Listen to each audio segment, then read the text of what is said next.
Hello friends, the last video we have seen what is NDT and how NDT is related to sustainability. This video we are going to see about the NDT techniques. The first one we are going to discuss about visual inspection, and second one we are going to discuss about rebound hammer test. So what is visual inspection?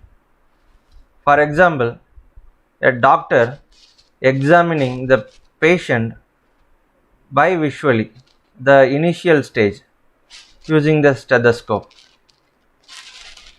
So if condition is worst, then he will recommend some of the various tests. Similarly, an engineer also visually inspect the structure before he choose the proper NDT techniques. So it is a very basic and common inspection method. He may use some of the basic tools, or an experienced engineer can visually inspect without any tools. So what are all the common basic instruments that are available for visual inspection? One is a camera and light hammer. So some of the portion he can chip and inspect the present condition of the structure. Fiber scopes, borescopes, magnifying glasses and mirrors also he may use that for visual inspection. So what is fiber scopes? So fiber scope, this is a fiber scope. So it has one side a lens and the other side eyepiece is there. So in congested area where we could not able to reach out places, there he can use the fiber scopes. So and borescope also available for visual inspection. So this is a borescopes. So one side it has camera, other side it has images. So magnifying glasses and mirrors also we know that. And other type of visual inspection equipment are portable video inspection unit. So he is using portable video inspection unit. One side we have the camera, other side also we have the display to inspect large tanks and vessels and sewer lines, etc.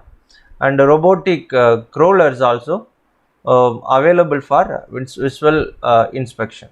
Permit observations in hazardous or tight areas such as air ducts, reactors, pipelines, etc. So this table shows defects in concrete and possible reasons.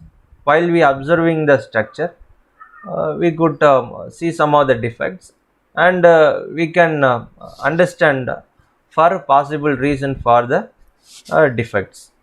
So if it is a cracks, it may due to corrosion in the reinforcement. If it is pop-outs, may due to settlement. Spalling may due to seepages or moisture present in the concrete. Disintegration may due to exposure conditions. Honeycombing voids may due to freezing and thawing or due to the weathering action. Plumb out may due to lack of uniformity of the material or uneven loading. Color change or staining may due to structural defects. Sag or deflection may due to grip, groundwater table. Grip is long-term loading, and the undulations in the groundwater table also may due to sag or deflection. So visual inspection is probably the most important of all NDE, non-destructive evaluation. So it is a very basic non-destructive testing techniques. By that an engineer can understand what kind of non-destructive testing can be chosen, which one is appropriate to examining the properties of the particular structure. Various signs of distress identified by visual inspection. So also include surrounding environment and the climatic condition. The next one is rebound hammer test. So the right side picture shows rebound hammer apparatus. So what is rebound hammer test? Rebound hammer test is a non-destructive testing method of concrete which provide a convenient and rapid indication of compressive strength of concrete. The rebound hammer is also called a Schmidt hammer that consists of a spring controlled mass that slides on a plunger within a tubular housing. So rebound hammer apparatus consists of plunger, and one of the hammer is moving along the body of the rebound hammer, and it consists of a scale, and it also shows the graph in order to correlate rebound number with the compressive strength. So with the simple instrument, without breaking the structure or material, an engineer can approximately understand how much the compressive strength of the particular concrete. So what principle the rebound hammer is working? So rebound hammer test is based on the principle that rebound of an elastic mass depends on the hardness of the concrete surface against which the mass strikes. So for example, we are playing, while we are playing, we could observe that cricket or tennis, the ball is bounced based on the hardness of the ground. So nobody is playing cricket or tennis in the sandy soil, because hardness of the sandy soil is very less, the ball will not bounce. So ball is bounced based on the hardness of the ground. So this rebound hammer also working based on the principle of hardness of the concrete surface. If hardness is higher, definitely void is less, as well as density is more, and compressive strength is more. If hardness is less, void present in the concrete is more, as well as compressive density is also less, as well as compressive strength also is less. So compressive strength is directly correlated or directly proportional to the hardness of the concrete surface. So this rebound hammer is working on the principle of hardness of the concrete surface. The amount of rebound of the mass depends on the hardness of concrete surface, and rebound number is based on the amount of rebounds. Hardness is more, rebound number is also more. Hardness is less, rebound number is also less. Based on that, we can correlate with the compressive strength of a particular concrete. This rebound number directly correlated with the compressive strength of concrete. The compressive strength can be read directly from the graph provided in the body of the hammer. So a graph is attached to the body of the hammer. By that, directly we can understand compressive strength of the particular concrete. How this rebound hammer is operation of rebound hammer. So this is a typical picture illustrates the operation of rebound hammer test. So it has a plunger, the next one is spring, and plunger is attached with the mass through the spring, and it is also an indicator moving along the scale, and it has latch, body and instrument ready for test. This is the first operation, and it is the body of the rebound hammer is pushed along the concrete surface. When it is pushed, the rebound hammer is moving backward, and finally a small latch is there, right? Latch is can be locked with the top portion. When it is touched to the top portion, it releases the hammer is released. So this portion, latch is touch on the top portion, and it release the hammer portion. So after it releases, what will happen?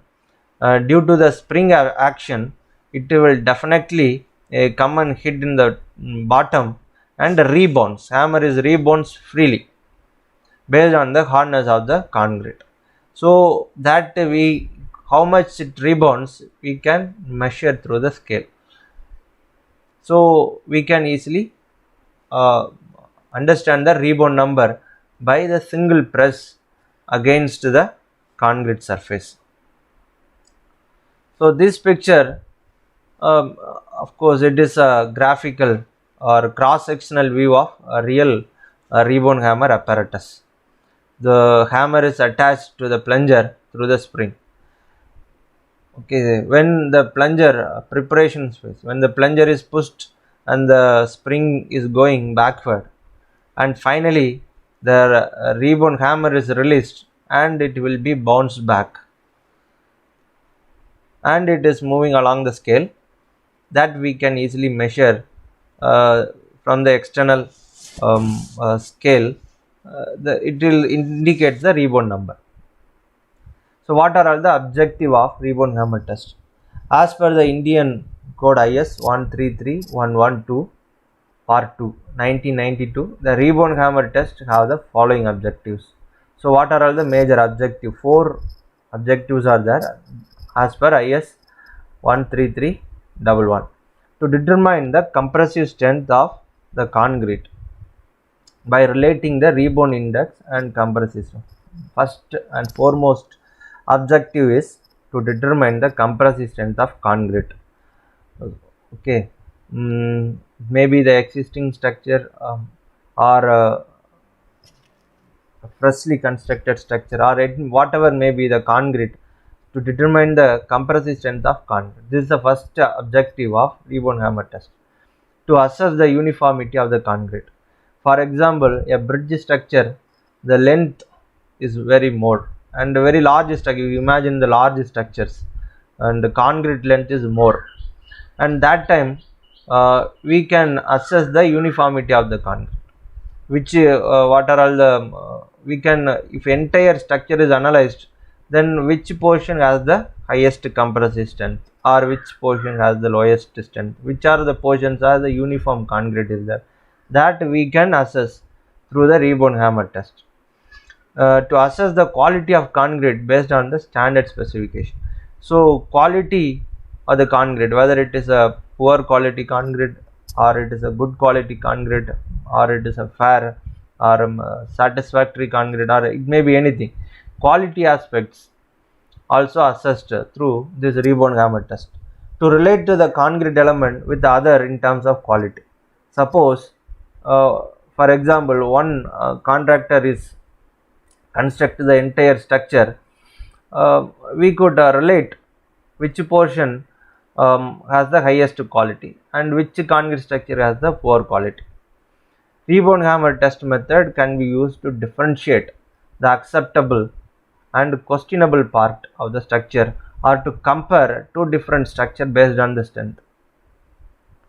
So which portion is acceptable portion, which portion is questionable portion in the very big structure. So some of the portion may be questionable portion, okay, that may be consist of voids or honeycombing may be there, so reinforcement may not be there, hardness is very less. So which portion is gives a very less rebound number, that portion may be the questionable part. We need not to examining all the structure, we can examining only the questionable part, that we an engineer come to a conclusion through the rebound hammer test. So these are the some of the typical pictures shows working of rebound hammer test on in situ concrete. Testing procedure to determine the rebound number of a particular concrete. So what we have to do? First we have to prepare the surface. This is a surface preparation. Of course the surface must be smooth, it should not have any rough surfaces. So any rough surfaces must be properly treated with the carborundum stone or grinding wheel.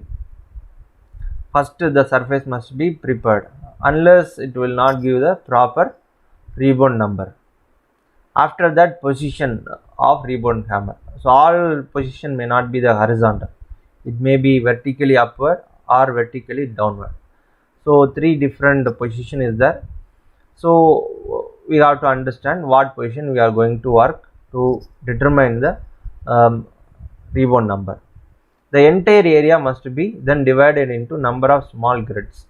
If the area is large, we can divide the entire area into small grid according to our need. So here, for example, it is 25 mm grid is there. So it is very small grid. So for example, if our the concrete portion is large, we can, the entire area is divided into according to our need. And this picture shows the calibration anvil. This calibration anvil is used to calibrate the rebound hammer before the experiment starts. This is RCC column, the horizontal position. The picture illustrates the horizontal position. This small table indicate how rebound number is calculated. Suppose location A, this is the location A for small grid. Small grid is divided into so many different points. Of course 12 points are there. So 12 points rebound number is this given. Rebound number is tabulated here, and exceptional number is removed. Suppose 2 is 44, that is removed. 5 is 22, it is very low, that is removed. Some of the exceptional number is removed, and remaining number is averaged for calculation of rebound number. So location A, the rebound number is 32 for the horizontal position, for example. So for horizontal position, we have to select this graph. This graph is attached in the body of the rebound hammer.